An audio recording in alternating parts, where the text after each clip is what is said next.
Fala, amantes da história do 7º ano do Colégio Militar de Curitiba, sejam todos muito bem-vindos à nossa aula de número 26.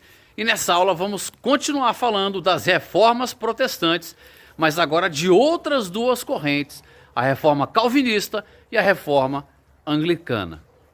Vamos começar pelo calvinismo. Um dos maiores seguidores da reforma protestante foi o francês João Calvino. Formado em teologia e direito, ele aderiu ao movimento em 1553 e com apoio de alguns mercadores, nobres e religiosos. Calvino fundou congregações religiosas independentes de Roma nas atuais França e Suíça. Como Calvino foi perseguido pelas autoridades católicas francesas, ele fugiu para a Suíça, onde acabou se tornando líder do governo na cidade de Genebra. Durante o seu governo, que denunciou o jogo, o culto às imagens de santos e as danças e o uso de roupas luxuosas e de joias. Em 1559, as comunidades calvinistas mandaram representantes para uma grande reunião na cidade francesa de La Rochelle. Ali em La Rochelle foi redigido um documento denominado Confissões de La Rochelle, contendo os principais fundamentos da religião reformada denominada calvinista. O catolicismo continuou a ser a religião da maioria da população francesa, mas o calvinismo cresceu muito na França. Os católicos, como vimos nas aulas anteriores, reagiram com violência e o país mergulhou em um longo período de lutas religiosas, onde os calvinistas foram perseguidos. Calvino via com bons olhos o trabalho e o lucro comercial. Sua doutrina acabou assim incentivando, sem dúvida, o surgimento de uma sociedade mercantil. Era contra a devoção aos santos, defendendo um culto mais simples e a leitura da Bíblia como base da religião. Atacou mais do que Lutero o culto à Virgem Maria. A doutrina de Calvino foi formulada num livro publicado em 1559 e a sua principal convicção era a chamada predestinação da alma. O que significava isso? A doutrina da predestinação da alma defendia que Deus escolhia quem iria para o paraíso ou para o inferno antes mesmo da pessoa nascer. As pessoas eram eleitas ao nascerem e nada nem ninguém poderia interferir nos planos e nos desígnios de Deus. Ou seja, há homens que nasceram para serem salvos e outros não. Não importa o que eles fizessem de bom aqui na terra. Essa era a doutrina da predestinação.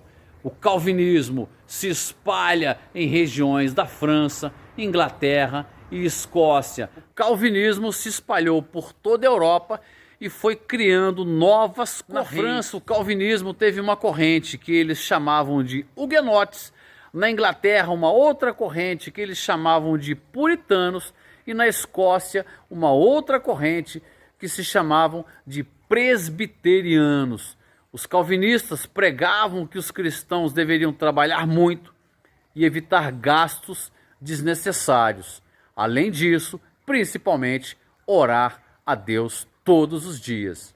O trabalho intenso e recompensado com o sucesso econômico era entendido pelos calvinistas como um sinal da salvação predestinada, um sinal de que a alma daquele indivíduo que se enriquecia já estava predestinada por Deus a ser salva. Segundo o sociólogo do final do século XIX, Max Weber, os ideais calvinistas favoreceram os interesses da burguesia e do nascimento do capitalismo moderno, pois eles estimulavam o trabalho e o acúmulo de riquezas, além de legitimarem o lucro.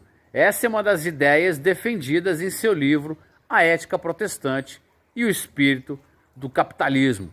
Nesse período também ocorreu uma outra reforma religiosa, já na Inglaterra, que foi conduzida pelo próprio rei Henrique VIII.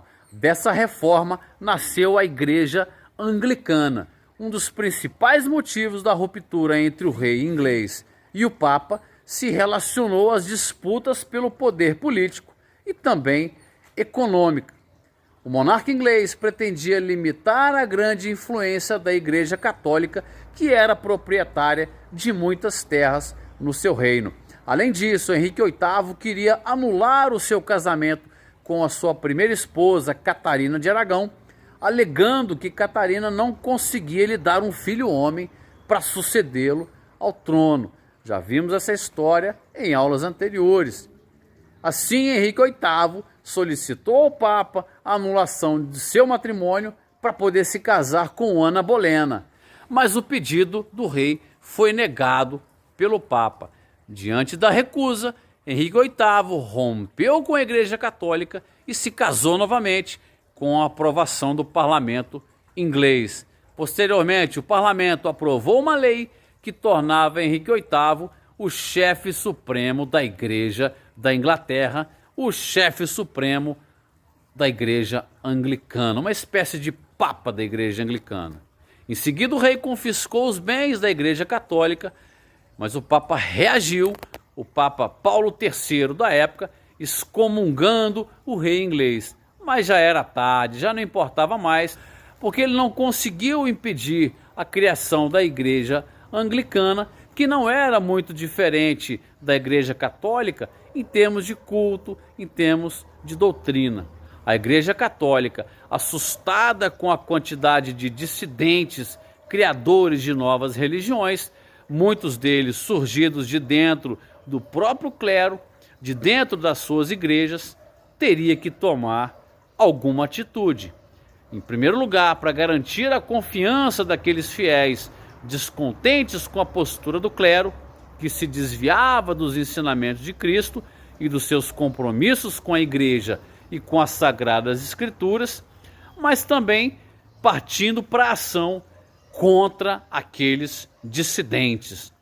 Vocês acham que a igreja assistiu calada a toda essa afronta ao seu poder? Ou vocês acham que a Igreja Católica tomou alguma atitude? Será que diante dessas várias reformas protestantes houve alguma reflexão por parte do clero católico de que eles precisavam passar por um tipo de mudança interna a fim de se aproximar mais dos seus fiéis? Você ficou curioso? Então não sai daí, vai para a próxima aula, para a aula de número 27, que lá eu vou te contar. Grande abraço.